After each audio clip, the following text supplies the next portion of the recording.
Bonjour, nous voici donc devant le musée des transports de Saint-Étienne et de sa région. Aujourd'hui nous sommes le samedi 21 septembre et c'est la journée du patrimoine et à cette occasion, tous les musées d'Europe sont gratuits.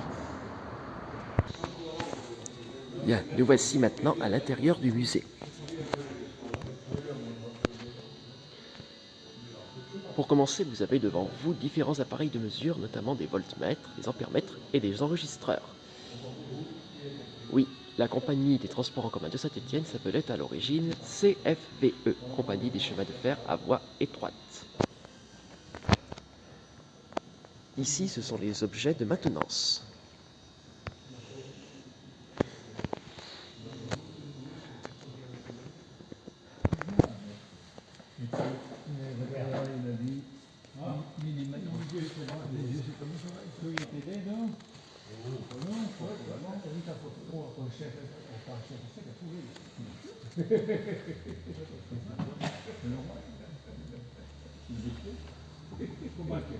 Le tramway de Saint-Étienne fut créé en 1881.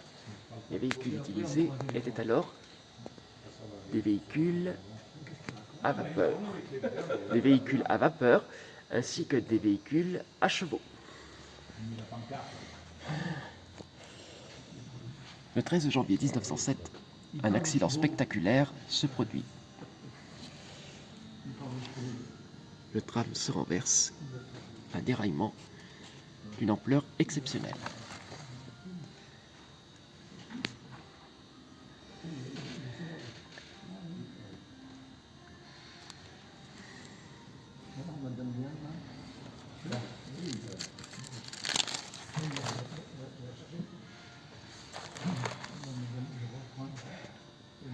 Cette motrice, numérotée J74, a circulé à partir de 1938. Et depuis 2006, elle reprend ponctuellement du service, notamment lors de grands événements.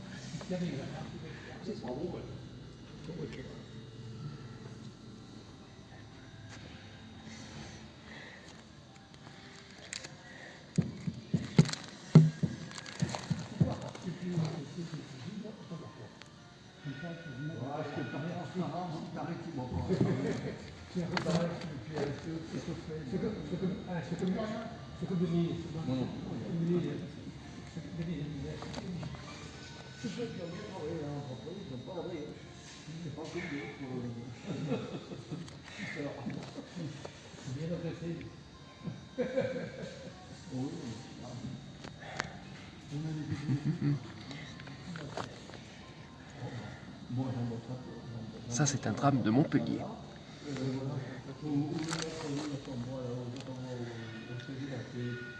Un trolleybus de Lyon.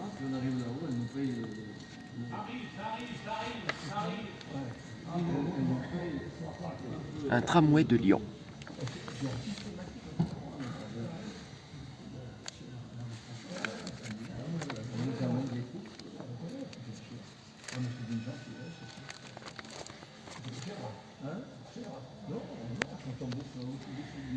Ça, c'est à Nice.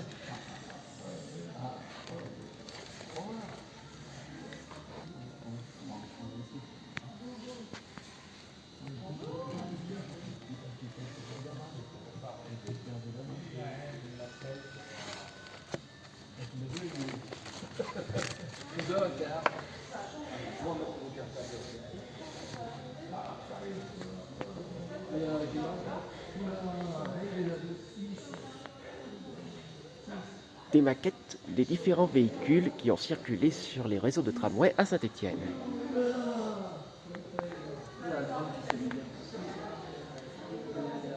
Un des premiers autobus, appelé alors omnibus automobile, suivi derrière d'un trolleybus, les premiers en service sur le réseau stéphanois.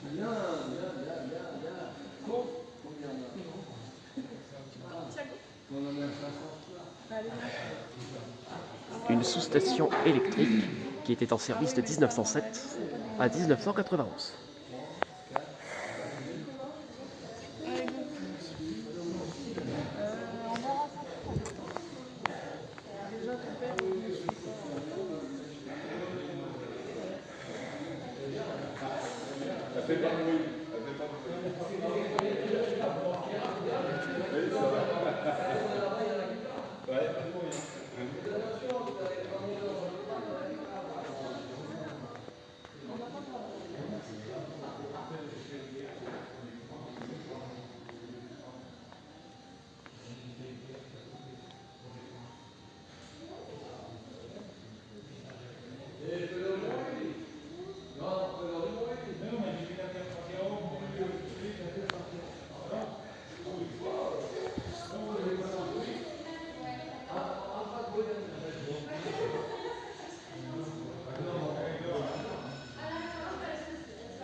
Pour information, les véhicules dont vous venez d'apercevoir les maquettes étaient des autobus. L'un était un autobus simple de type Renault R312 qui a circulé de 1992 jusque dans les années 2010, je pense, ainsi qu'un autobus articulé, donc de type Mercedes O405, qui a circulé, lui, de 1993 à 2017. Un autre, qui est un autobus simple également, qui a circulé, je pense, à partir de 1998. Et enfin, un trolleybus de type Irisbus, qui a circulé à partir de 2003.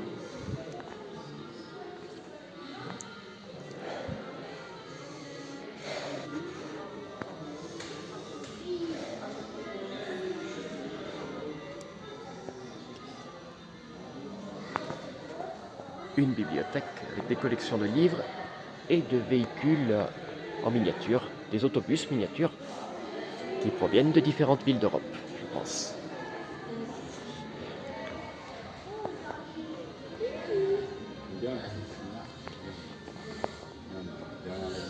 Comme ils sont beaux là, tous ces bus.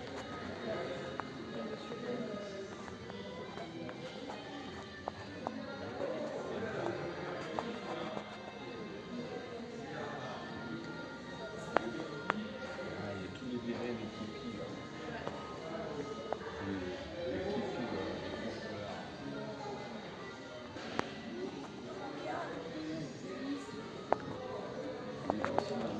Vous remarquerez quelques photos de Lyon.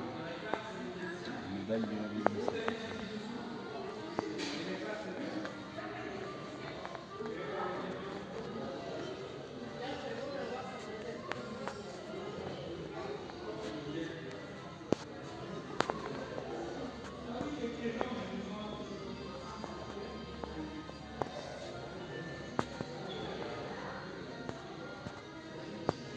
Les années 1930 marquent le début du déclin du tramway à Saint-Étienne.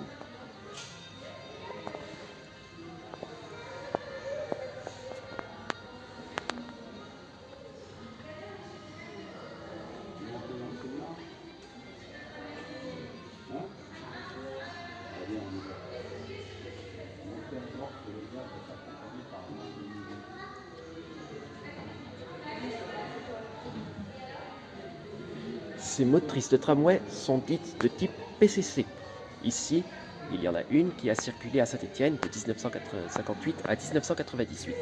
Et ici, ce sont des rames PCC américaines. En 1942, fut mise en service la première ligne de trolleybus à Saint-Étienne.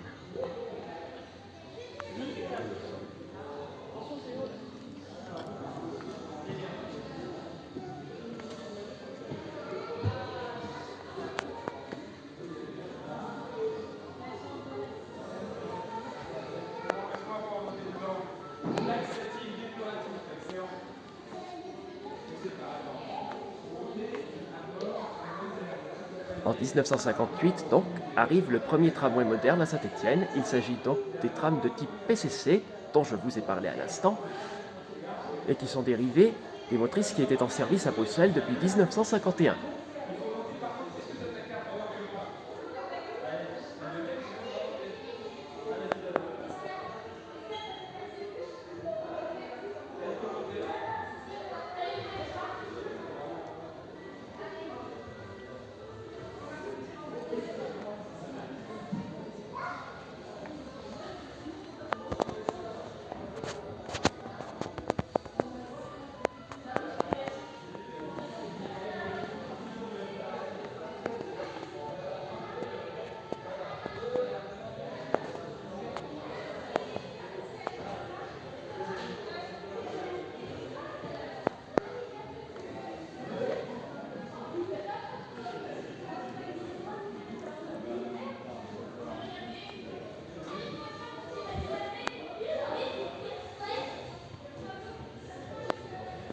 Ça, c'est une rame PCC également, mais de type articulé cette fois.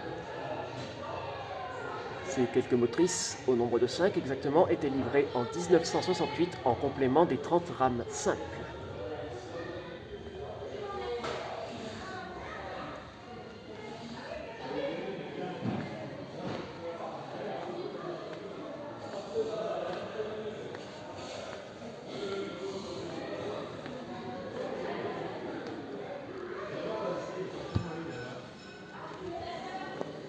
En 1980 fut créé le syndicat des transports de l'agglomération stéphanoise, le SIOTAS. Immédiatement après, le 1er janvier 1981, la CFBE devient STAS, Société des transports de l'agglomération stéphanoise. Les trams en service passent alors de couleur crème à couleur blanche.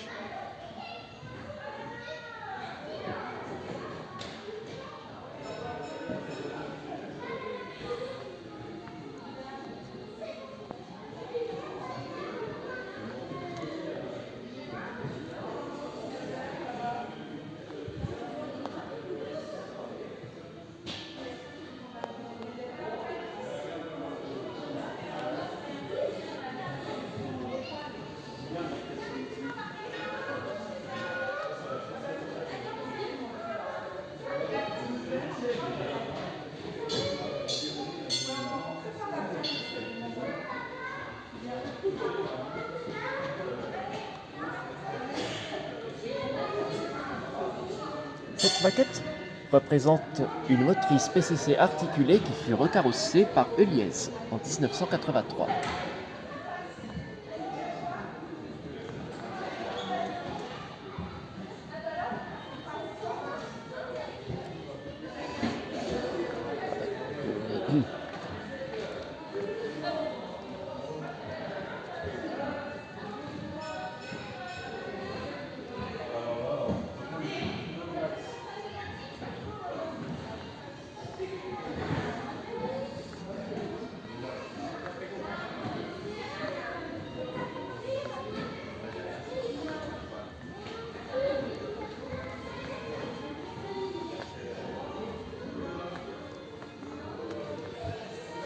En 1983, une nouvelle section de la ligne subsistante de tramway est ouverte au sud de Saint-Étienne.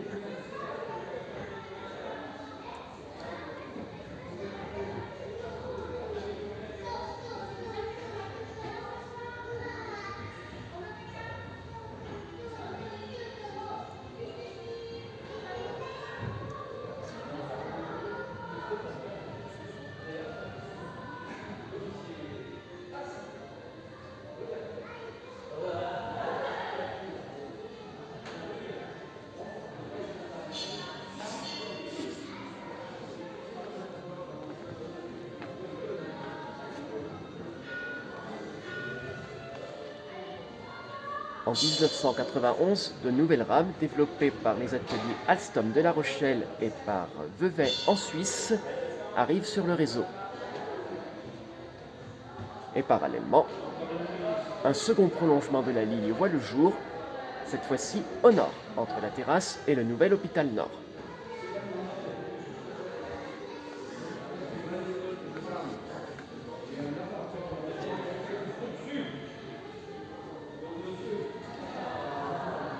En 1993, un nouveau dépôt verra le jour sur le site du Petit Bois, à Saint-Priest-en-Jarret, proche de Saint-Étienne. Ce dépôt remplace depuis 1993 donc l'ancien dépôt de Bellevue d'origine.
En 1998, les motrices PCC sont mises à la retraite.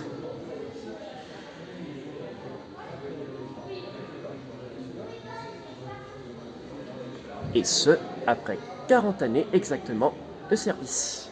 De bons et loyaux services, je dirais même.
En 2006, une deuxième ligne de tramway voit le jour entre la place du Peuple et la gare principale de la ville. Il s'agit de la gare SNCF de Châteaucreux.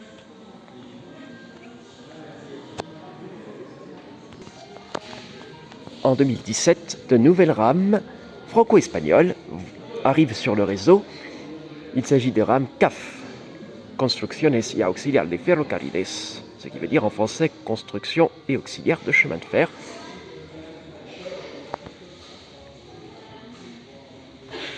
Et en 2019, une troisième ligne voit le jour entre Châteaucreux et le quartier de Bergson.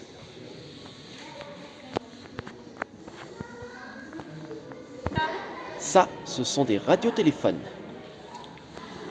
Celui de gauche était utilisé de 1970 à 1980. Celui de droite était utilisé aux alentours de 1980. Ça, c'est un oblitérateur des années 70.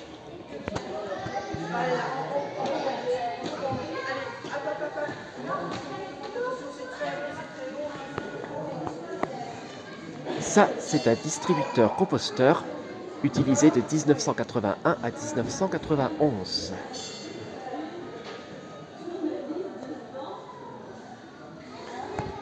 Ici, un valideur utilisé de 1993 à 2010. Maintenant, je vous invite à monter à bord de la motrice historique datant de 1907.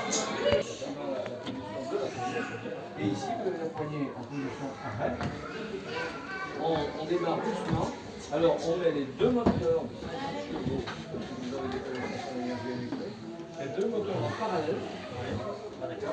Et quand on arrive ici, on utilise une certaine vitesse, on met les deux moteurs du moins l'inverse, pardon, les deux moteurs en série, et après en parallèle, tous les deux jusque-là.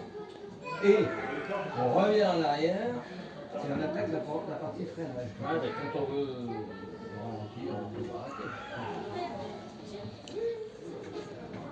Marche avant, marche arrière.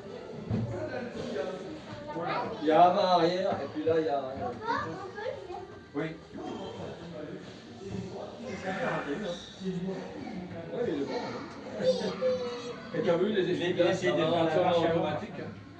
Oui, comme sur les chevaux à l'époque. Il était obligé de faire la main, Quand ça pleuvait à l'eau, ça devait y aller. Parce qu'il fallait conduire, il y a même temps. Non, on peut pas, tu peux pas y aller, c'est trop. Bon, tu me le remets là, s'il te plaît. Allez, Aaron. Eh ben parce que Stop. c'est pour que les gens ils voient où c'est. Faites attention en descendant, c'est tout. Allez. Très attention. Non, mais tu descends à la marche suivante, ou quelqu'un te prend. Non, mais il y est arrivé, Isa. Il y est arrivé tout à l'heure. Non, tu sautes pas, tu ne sautes pas. Non, non, tu sautes pas. Tu descends sur la marche du dessous. Allez, fais-moi voir. Allez, Aaron. Fais-moi voir. Tu es arrivé tout à l'heure. Ah bien. Et là, après, il a sauté Tu tranquille. veux faire pareil, toi? Allez. Non, il a sauté, Isa. Si, il a sauté tranquille. Là, il peut sauter. Il l'a fait. Ça va. Elle a fait pareil aussi. Il est arrivé tranquille. L'accident est bête, vous savez.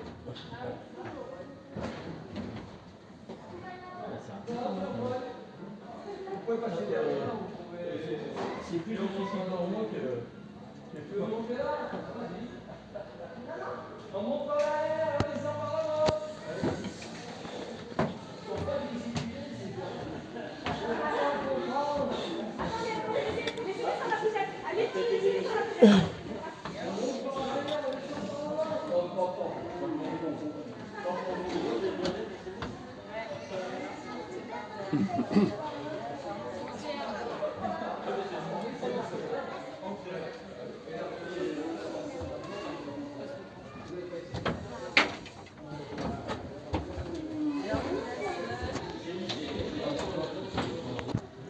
Maintenant, nous allons monter à bord d'un trolley de type Vetra VCR, mis en service en 1947.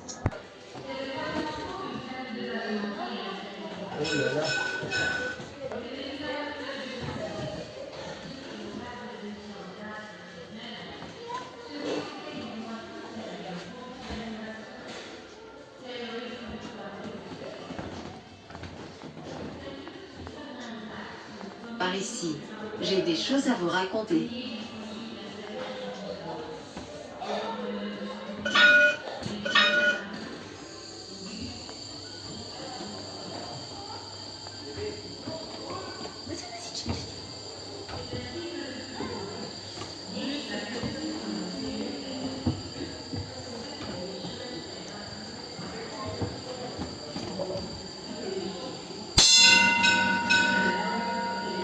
Ce que vous venez d'entendre, c'est le gong des tramways PCC, dont je vous ai précédemment parlé.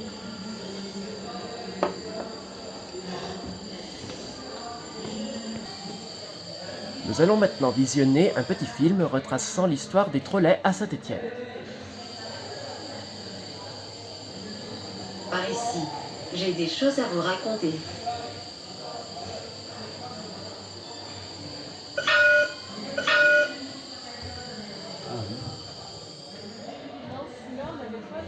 Là, c'est un mannequin. Rémi? Salut, ça va? Hey, comment on va? Bonjour. Ça va? Ouais. Transport historique à Saint-Étienne.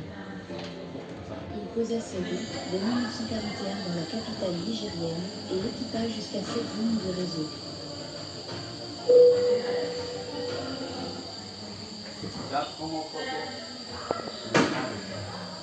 Nous sommes en 1939. La Seconde Guerre mondiale a commencé. Assez rapidement, des autobus sont réquisitionnés, laissant certainement son matériel roulant. En effet, le tramway, qui circulait sur la plupart des grands axes de la ville, avait été une grande trolleybus diesel pour une meilleure intégration à la mutation urbaine. Il est alors coûteux de remettre en place les tramways, les lignes aériennes et les rails ont été retirés sur la plupart des lignes pour favoriser la circulation des véhicules. Il faut trouver une solution. Le choix de la CZFVE s'est alors porté sur le trolleybus, le bus électrique à perche. Il coûte moins cher à installer que le tramway et il ne peut pas être réquisitionné car il a besoin de lignes aériennes pour que ses moteurs soient alimentés. La compagnie installe donc un premier tronçon de ligne aérienne entre Dorian et Raspail et lui auprès du réseau de Poitiers qui est exploité par une société sœur du réseau stéphanois, 4 trolleybus CB40. Ils seront rendus à leur réseau d'origine en 1945, après 4 ans au service des Stéphanois conquis par ce bus électrique. En 1941, la CZFVE commande ses propres trolleybus auprès de Vetra. Ce seront 7 trolleys CB45 qui seront livrés en 1944 pour la ligne Soleil-Raspail, puis 12 trolleys CS60. Mais voici arrivé le temps des trolleybus VCR. Oui, les mêmes que le trolleybus dans lequel vous vous trouvez aujourd'hui. Il s'agit en réalité d'un modèle pratiquement identique au CS60. Les 10 trolleybus VCR commandés seront reçus à Saint-Étienne vers 1947. Suite à la satisfaction donnée par ce matériel, ce seront 45 trolleybus VCR qui auront été commandés, livrés de 1947 à 1952. Passons plus en vitesse. Les différents véhicules, comme les Vetra VDB, les Berliet ELR ou les VA3B2, pourront pencher sur une innovation retentissante, le hacheur de courant. Depuis 1979, la CZFVE s'était équipée de trolleybus modernes aux lignes plus contemporaines, les ER100. Mais la compagnie cherchait à alléger ses véhicules, à limiter leur consommation électrique et à diminuer les besoins d'entretien. C'est le hacheur de courant, un équipement de toiture existant sur certains trolleybus, qui permettait d'y remédier. Après des essais concluants, des trolleybus S100H, avec un H comme hacheur, furent commandés et mis en service. Ils donnèrent une grande satisfaction à la compagnie, devenue entre-temps la Stas, qui en commanda un équivalent articulé, les PER 180H, que vous avez peut-être croisés sur le cours Foriel. Contrairement aux exemplaires précédents, ceux-ci étaient équipés de moteurs diesel qui leur permettaient de circuler sans ligne aérienne. Après ces véhicules, le trolleybus a rapidement décliné au profit du bus diesel classique. En 2003, des trolleybus Cirrusbus Crystalis de 12 mètres de long furent achetés. Seule une dizaine d'exemplaires fut finalement construite en raison de problèmes de fiabilité.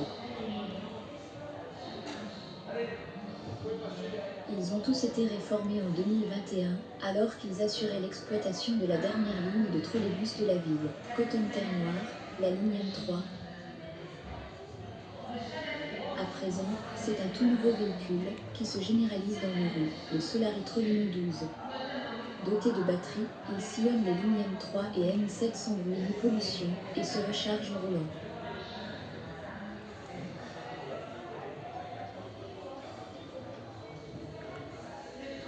C'est un trolleybus doté d'électronique embarquée de pointe qui facilite son exploitation et son suivi, tout en offrant un confort moderne aux voyageurs.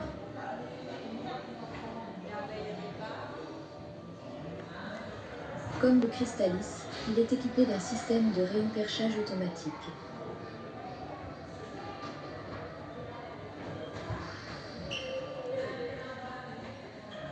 Le trolleybus stéphanois, né avec la Seconde Guerre mondiale, a tenu tête au tout gasoil. D'abord plébiscité pour son intégration au milieu urbain et sa facilité d'entretien, il est devenu au fil des évolutions technologiques et des préoccupations... Salut, ça va? Ouais. T'es tout seul? Ouais, je suis seul, ouais. Ouais, mais c'est super que tu sois. Ah bah ouais, je viens tous les ans. Ah, tu viens tous les ans? Ouais. T'as fait d'autres musées ou t'as fait que lui? Oh, souvent que lui, mais j'en ai fait d'autres.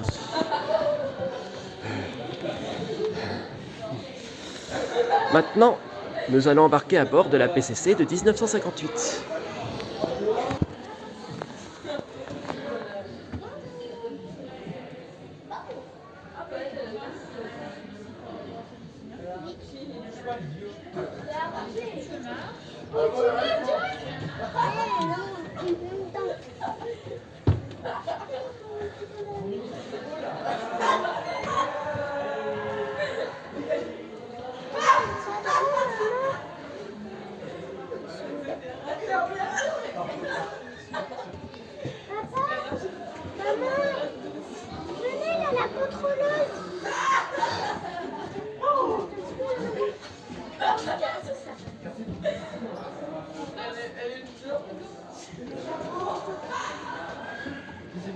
Vous avez ici le poste de receveur.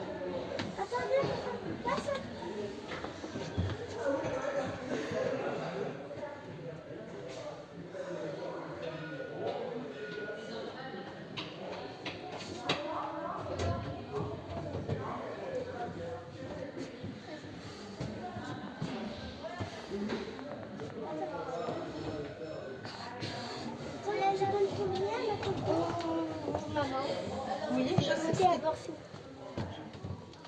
Oui, mais là aujourd'hui, je pense qu'on peut visiter sans qu'il y ait du personnel.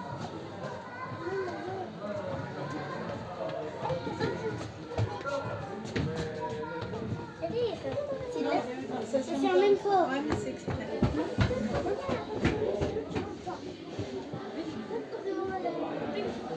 Je vais me mettre, il fait.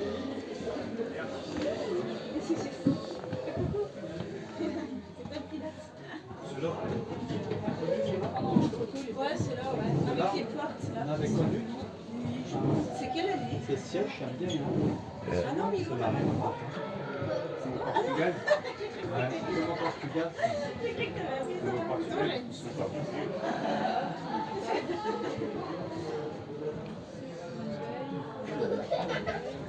Ouais, c'est un peu. Ah, t'as vu, Et Lisbonne, du coup, t'as fait les classiques, ce qu'on avait fait. ouais, on a fait les BD. Ah non, Ah à non, Lisbonne. ouais. Lisbonne, ouais. Tu voyages. J'ai fait, ouais, mais je connaissais Bélem, j'avais déjà vu. Enfin, Bélem. Bélem. Ouais, Bélem. J'avais déjà vu. Par contre, j'ai fait des nouvelles plages. Je connaissais pas à 1 heure de Lisbonne en voiture. D'accord. T'as pas été à Sintra? Non, on est au Joli. C'était sympa. Non, on était venu de Ranpo, là, quartier Ranpo. On a fait que boire des bières. Sur les placettes, on buvait des bières, on a fait notre promotion.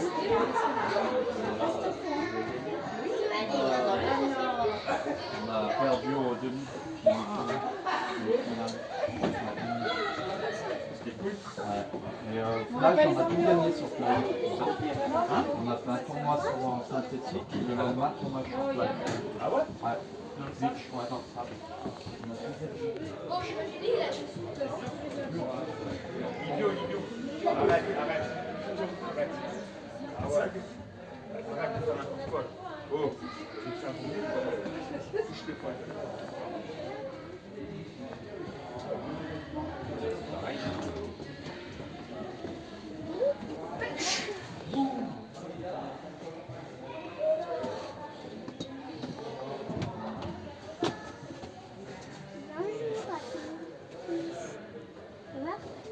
Ça va, petit rouge. Elle a des chaussures rouges. Moi, je peux pas celle-ci.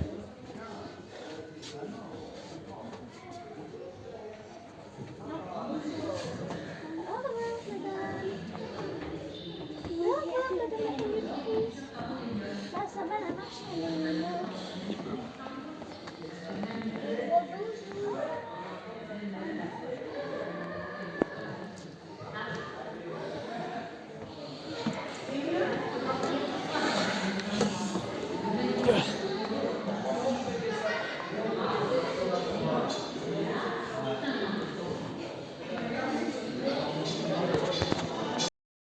Est-ce que tu veux dire derrière?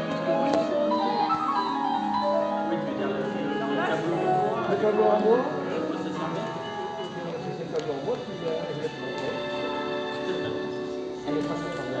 Auguste est né à Saint-Étienne en 1880. C'est le troisième enfant d'une famille de passementiers installée dans le quartier Saint-Roch. Mais le véritable frère jumeau d'Auguste, celui dont l'acte de naissance date de cette même année, celui auquel il vouera toute sa vie une profonde admiration, c'est le réseau de tramway de sa vie. D'ailleurs, ce n'est pas un hasard si le premier réseau de tramway stéphanois est né du projet d'un certain Auguste Mondel, entrepreneur de travaux publics, résident à Paris. Auguste, c'est donc un nom de prédilection. C'est ainsi que le petit Auguste, né sous la concession de la CFVE, Compagnie des chemins de fer à voie étroite de Saint-Étienne, Firminy, Rive-de-Gier et Extension, eut l'honneur d'inaugurer les tout premiers tramways à vapeur. Il fallut d'abord se présenter à Tante Germaine dès le début de l'année 1882, lui rendre visite à Juliette, la meilleure amie de maman, et se rendre ensuite chez le cousin Pierre. Et enfin, le grand voyage Saint-Étienne-Saint-Chamond-Île-de-Gier en seulement 1h30 pour aller fêter chez tonton Marcel les 1 an de l'autobus au 15 novembre 1880.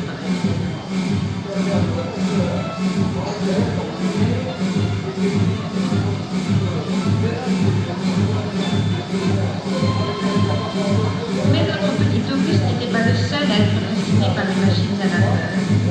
Et les 6 millions de voyageurs en 1882 allaient devenir près de 10 millions en 1880.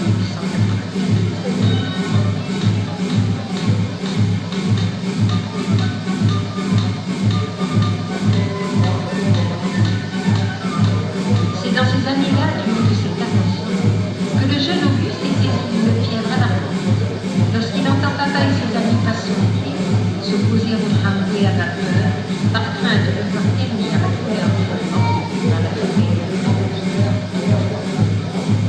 On frôlera le tram, mais la fièvre d'Auguste disparaîtra avec l'apparition le 20 avril 1897 des tramways électriques qui restent à jamais au cœur du jeune homme comme les tramways bleus de l'évasion.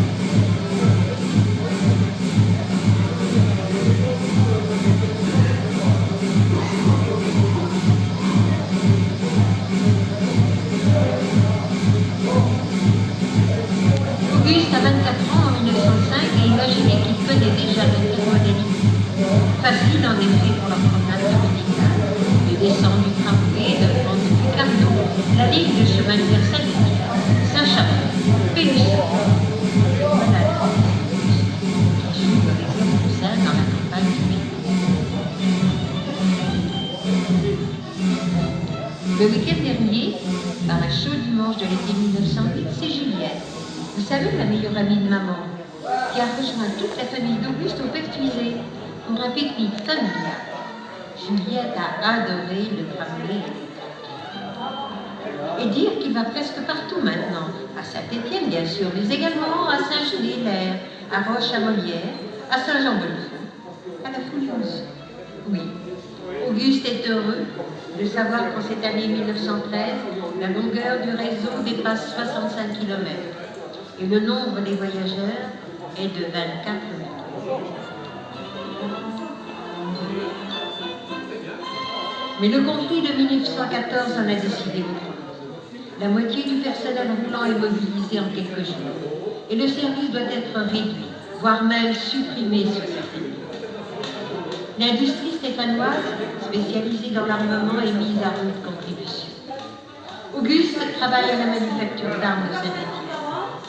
La manufacture bénéficie d'avantages particuliers avec des services spéciaux aux heures d'entrée et de sortie du personnel. Ailleurs, ce sont les mines qui produisent à tout va 5 millions de tonnes de charbon en 1918. Mais ces trains-là ne sont pas des trains bleus d'un petit garçon qui rêvait l'évasion. Ils sont synonymes de sueur et de noirceur. Et il faudra alors attendre ce 11 novembre 1918 pour qu'au milieu de la foule éprise de liberté, le cœur d'un certain Auguste se laisse à nouveau transporter d'enthousiasme.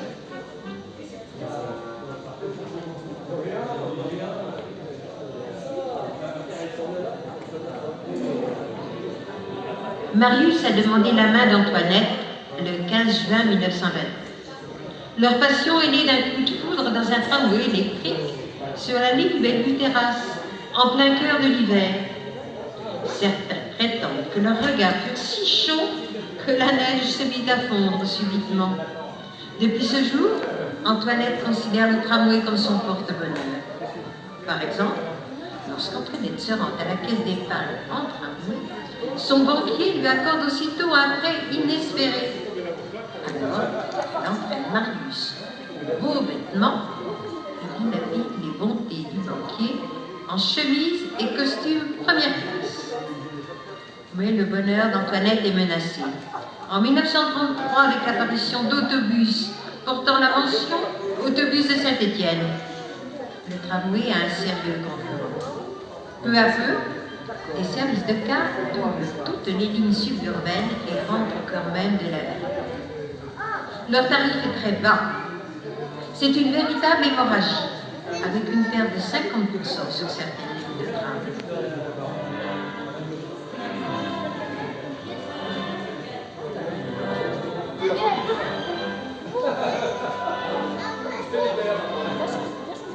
Antoinette est tout de même alliée à la grande tragédie. Il y avait l'effigie de Mandrin, grand héros populaire, capable de procurer des objets de luxe à bas prix. Mais Mandrin ne peut rien pour Antoinette. Alors, après la braderie, Antoinette s'est rendue en secret à la grande église pour tenter de sauver ce tramway si cher à son cœur. Non, Antoinette n'aime décidément pas ces drôles de bus avec leur moteur diesel logé sous un capot à l'intérieur même des véhicules.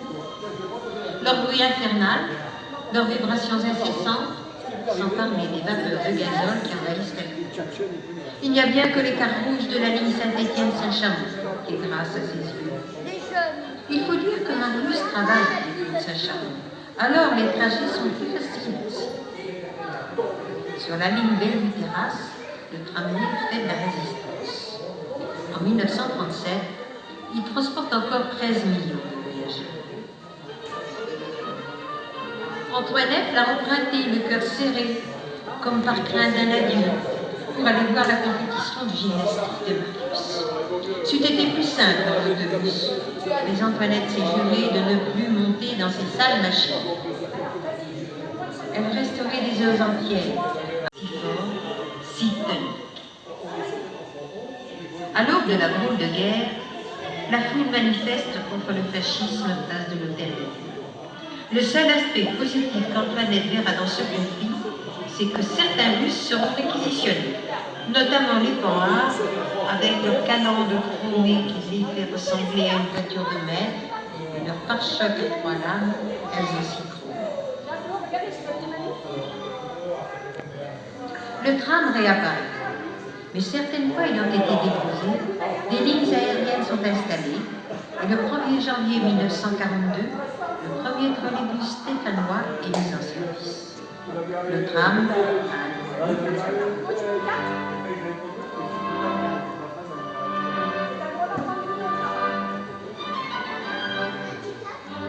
un réel anglo-américain s'abat sur la ville. Marius est parti défendre sa patrie. Le début de l'année 44 malmène le cœur d'Antoinette.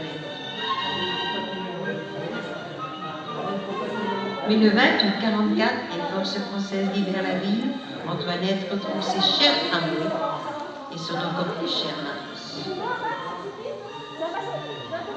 Dans cet élan de joie et d'euphorie, naîtra la petite Mathilde.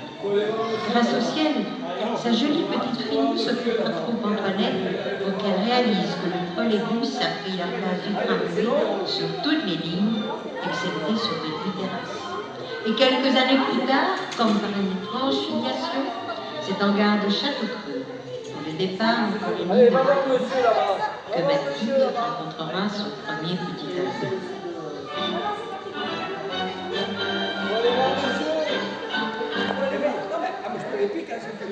Si tu désobéis, c'est moi.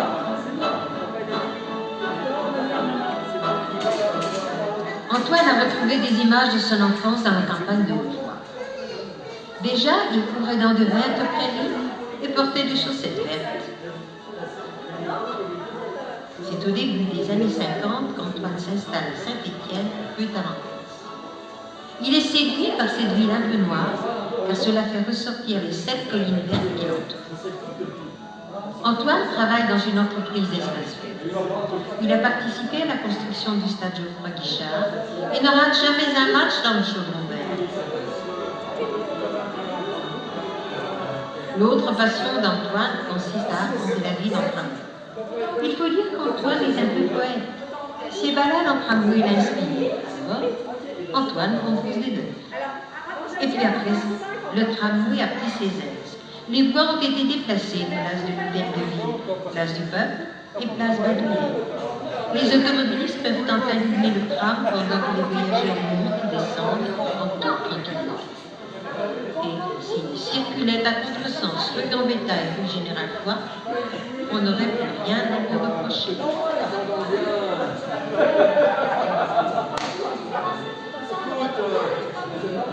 Mais Antoine n'est pas au bout de ses surprises. Pour redonner tous ces titres de noblesse au tram, c'est en Belgique que l'oiseau rare est déniché. Un tramway moderne, silencieux, rapide, d'une capacité de 104 places. Le 5 août 1958, la première motrice PCC arrive à Saint-Étienne. Ce qu'Antoine apprécie le plus dans ce nouveau tramway, ce sont les lignes vertes sur son nez et chacun de ses flancs. Alors Antoine écrira en vers, bien entendu, un petit poème. Tramway si cher à nos cœurs, c'eût été un si grand malheur qu'à tout jamais tu t'en vas. J'en ai le cœur qui déraille, mais te revoilà tout nouveau, de verre et dans mon tour. Dans le des transports collectifs. Des amis d'Antoine se sont installés à Montchauvet, d'autres à Montpellier, d'autres encore à Pierre. Antoine aurait tenté. Toutes les nouvelles lignes créées pour essayer de suivre cette urbanisation galopante sont des lignes d'autobus.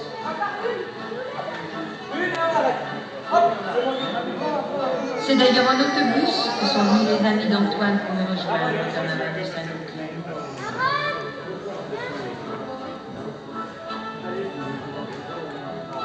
Mais une autre année marquera la vie d'Antoine. 1968. 5 motrices articulées d'une capacité de 180 places sont mises en service, et cela fait d'autant plus de lignes vertes observées.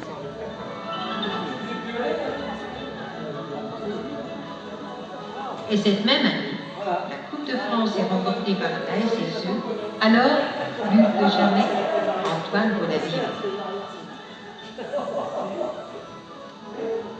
Pourtant, un matin, la ville se couvrira d'un grand manteau blanc, et Antoine devra chausser ses skis face au tramway bloqué sur les voies. Les années 70 offriront une place toute particulière au tramway. Avec la plateforme indépendante de son produit, le projet de mise en site protégé de la ligne des terrasses. Place toute particulière également pour l'équipe des Verts. L'offre à Antoine le grand bonheur d'une Coupe d'Europe. Le 19 décembre 1980, le CIOTA s'est créé et affiche en lettres vertes ses intentions pour le développement du réseau. Et c'est la nuit du 31 décembre 1980 qu'apparaissent les lettres STAS, superbement tracées de lignes vertes. Antoine est au comble du bonheur.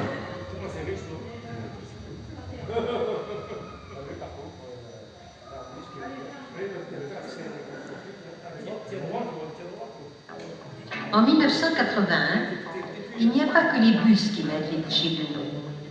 Il y a aussi les futurs parents d'Eliott, ce qui donnera naissance le 28 décembre à ce magnifique petit garçon, pendant qu'à la même heure sera inauguré le point de rencontre Stas de l'espace d'Orly.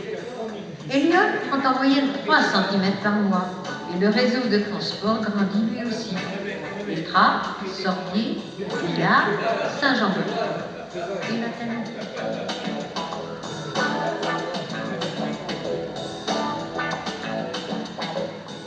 Le billet horaire est introduit, utilisable plusieurs fois sur le même lieu. En 1982, Le tram est séparé de la circulation entre Centre 2 et Belleville. Pendant que le petit Elliot s'épanouit dans son quartier de Sonore, la ligne de tram a rejoint son puits. En 1991, c'est le prolongement nord qui permet de desservir le musée d'art moderne et l'hôpital Nord. C'est là que Elliot est né. Le 30 juillet, la première motrice Alstom arrive depuis La Rochelle à La Terrasse, avec sa capacité de 204 places et son plancher. En 1993, Elliot a 11 ans et il voit apparaître l'étrange structure de Transpostas.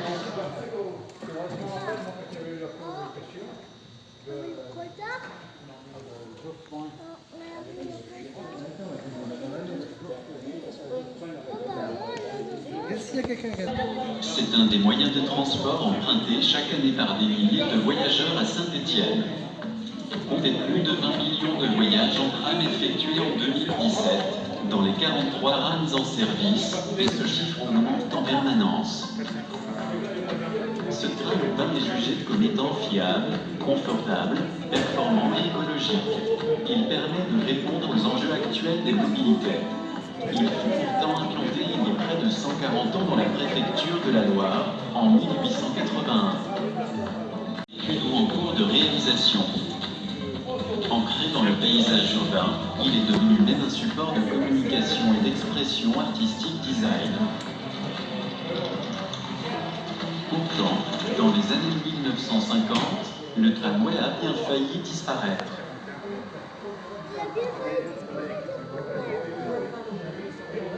On dénombre déjà en France plus de 30 réseaux de tramway, sans compter les nouveaux projets en réflexion. Si les réseaux de tramway peuvent sembler enracinés dans l'ADN français, ils n'en sont pas pour autant très anciens. Pour la plupart, ceux-ci ont été créés dans les années 90 et 2000. L'apparition des trolleybus et des bus dans les années 1940-1950 va en effet avoir raison du tramway dans nombre de réseaux de cette époque. Ceux-ci permettent en effet une meilleure flexibilité d'exploitation, présentent des coûts d'entretien et d'utilisation moindres, tout en s'insérant parfaitement dans une société où la voiture individuelle se développe de plus en plus. L'ancêtre sur rail du 19e siècle fut donc chassé d'un grand nombre de villes. Il faudra attendre le 20e siècle pour que le tramway fasse son grand retour. La première ville à réinstaller ce mode de transport sera Nantes en 1984. Seuls 3 réseaux actifs aujourd'hui sont antérieurs à la seconde révolution industrielle et ont survécu à l'apparition de ces nouveaux moyens de transport. Il s'agit de ceux de Lille, Marseille et Saint-Étienne. Le réseau tramway de Saint-Étienne a toutefois une particularité.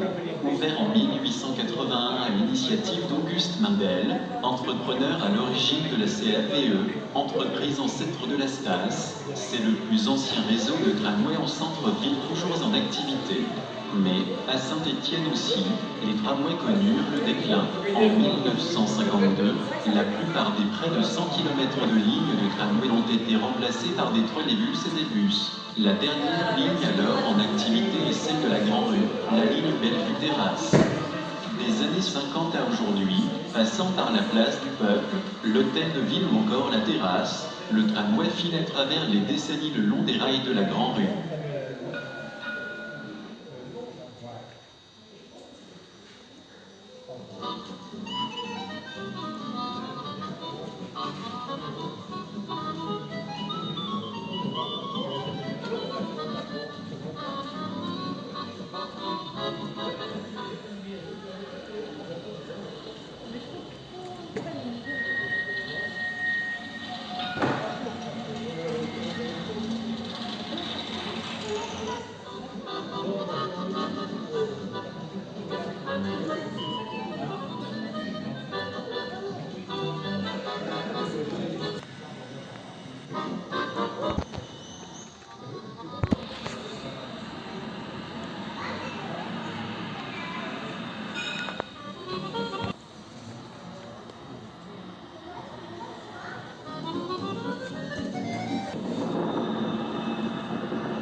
ainsi se clôture cette visite. Eh bien, j'espère qu'elle vous aura plu. Et puis, n'hésitez pas à vous abonner à ma chaîne.